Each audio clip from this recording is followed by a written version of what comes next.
Hello friends, welcome back to this channel. दोस्तों, इस video में रिलायंस इंडस्ट्रीज़ लिमिटेड के लिए हम लोग कुछ चर्चा करेंगे। सुप्रीम कोर्ट में अचानक जाने की क्या ज़रूरत पड़ गई रिलायंस इंडस्ट्रीज़ लिमिटेड को, इसी के ऊपर चर्चा करेंगे। खबर क्या है उसको मैं बहुत ज़्यादा डिटेल में तो नहीं बात करूंगा, लेकिन आपको इतना ज़रूर है कि समझा दूंगा कि क्या एक्चुअली में केस है। लेकिन उससे पहले आपसे रिक्वेस्ट करना चाहूँगा दोस्तों कि अगर आप चैनल को पहली बार देख रहे हैं, मेक श्योर कि सब्सक्राइब करके बेल आइकन को हिट कर लीजिए, ताकि दोस्तों किसी भी वीडियो की नोटिफिकेशन आपसे मिस ना हो। और दूसरी रिक्वेस्ट कि अगर आपको डीमेट या ट्रेडिंग अकाउंट ओपन कराना है, डिस्क्रिप्शन बॉक्स में लिंक दिया गया है।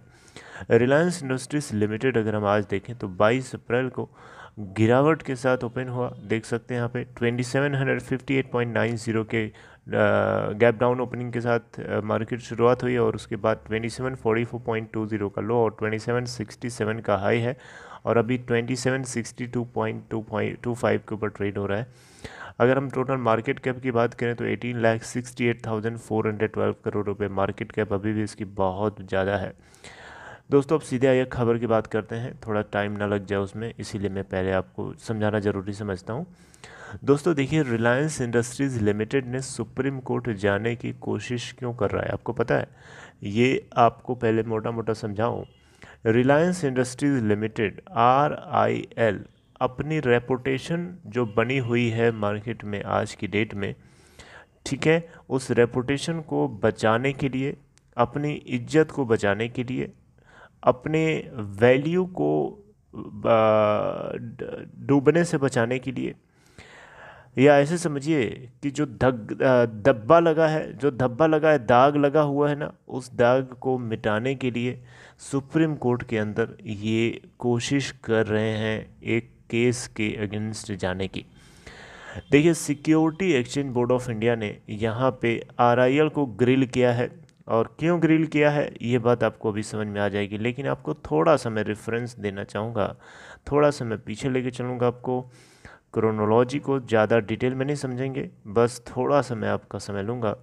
देखिए, केस क्रोनोलॉजी ऐसा कुछ है कि चार्टर्ड अकाउंटेंट S गुरुमूर्ति 2002 में इन्होंने security exchange board of India में जा कर के रिलायंस इंडस्ट्रीज़ लिमिटेड के अगेंस्ट एक फ्रॉड एप्लीकेशन लगा दिया था, राइट। ये बताते हुए कि रिलायंस इंडस्ट्रीज़ लिमिटेड ने इरेगुलरिटीज़ करी हैं, इसके साथ में इनसे जुड़े हुए जो और लोग हैं, जैसे कि कुछ एसोसिएट कंपनीज़ हैं, उनके डायरेक्टर्स हैं, उनके प्रमोटर्स हैं, जिसमें मुकेश अंबानी खुद हैं, उनकी वाइफ नीता अंबानी खुद हैं, अनिल अंबानी हैं उनके भाई, टीना अंबानी अनिल अंबानी की पत्नी, और इस तरीके से 98 और लोग शामिल थे इस पूरे फ्रॉडुलेंट मामले में, जहां पे two preferential placement of non convertible debentures जिनको 1994 में इशू किया गया था,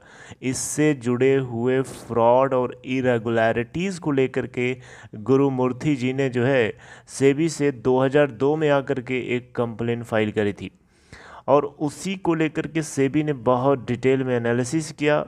सेबी ने जो है कुछ लोगों को लगाया। आप देखें यहाँ पे सेबी ने, यहाँ पे अगर आप देखें तो यहाँ आप देख सकते हैं BN श्री कृष्णा, और इसके अलावा ICAI प्रेसिडेंट YH मेलगैम्स, इन दोनों ने रिसर्च करी, एग्जामिन किया पूरे केस को, और इन दोनों ने भी इरेगुलरिटीज़ जैसी सिचुएशन को बताया। तो सेबी ने अपने एंगल से जो है रिलायंस इंडस्ट्रीज़ लिमिटेड को लेकर के एलेज कर रहा है कि इन्होंने इरेगुलरिटीज़ करी हैं। सेक्शन 77 और सेक्शन 77A कंपनीज एक्ट 1956 के अगेंस्ट जा कर के इन्होंने कुछ गलत किया है, जिसके चलते यहाँ पे जो है इनको जो है इस चीज़ का जवाब देना होगा।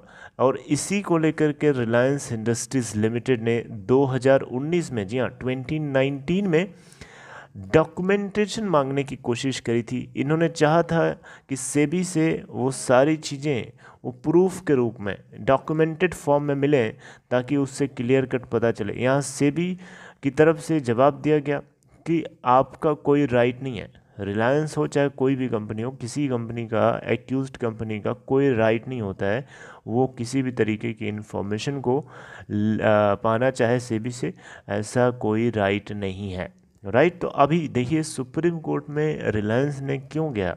रिलायंस ने सुप्रीम कोर्ट में इसलिए गया है कि ये चाहता है कि सुप्रीम कोर्ट सेबी को किसी तरीके से डायरेक्ट कर दे कि सेबी जो है उन सर्टेन डॉक्यूमेंट्स को दे दे, एक्सेस करा दे रिलायंस को, ताकि ये एक्सोनरेट कर सके, यानी ये साफ साफ क्लियर कट मार्केट में बता सके कि ये किसी भी तरीके की इस तरीके के क्रिमिनल प्रोसिक्यूशन से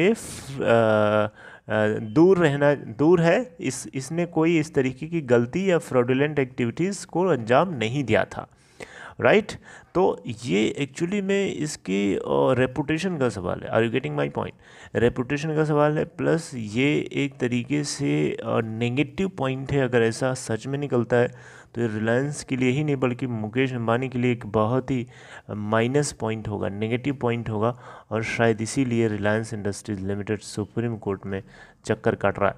अब यहाँ पे सुनने में आया है, सुनने में क्या आया यहीं पे आप देख सकते हैं, इस केस को सुप्रीम कोर्ट मई में सुनेगा। Apex court will hear the case next in मई।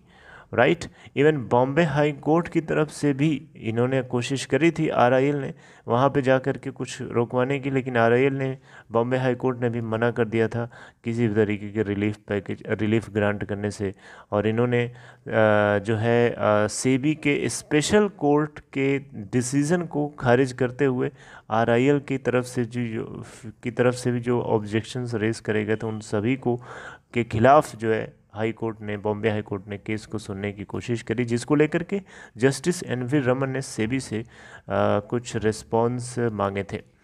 बहरहाल इस केस को आई होप मैं समझा पाया आपको, मोटा मोटा मैंने समझाने की कोशिश करी, और इससे रिलायंस इंडस्ट्रीज लिमिटेड अपने रेपुटेशन को बचाए रखने के लिए वो चाहता है कि सेबी उसको उन सारे डॉक्यूमेंट्स को उसे प्रोवाइड करे जिसके आधार पर उसके ऊपर एलिगेशंस लगाए जा रहे हैं क्रिमिनल एक्टिविटीज़ की।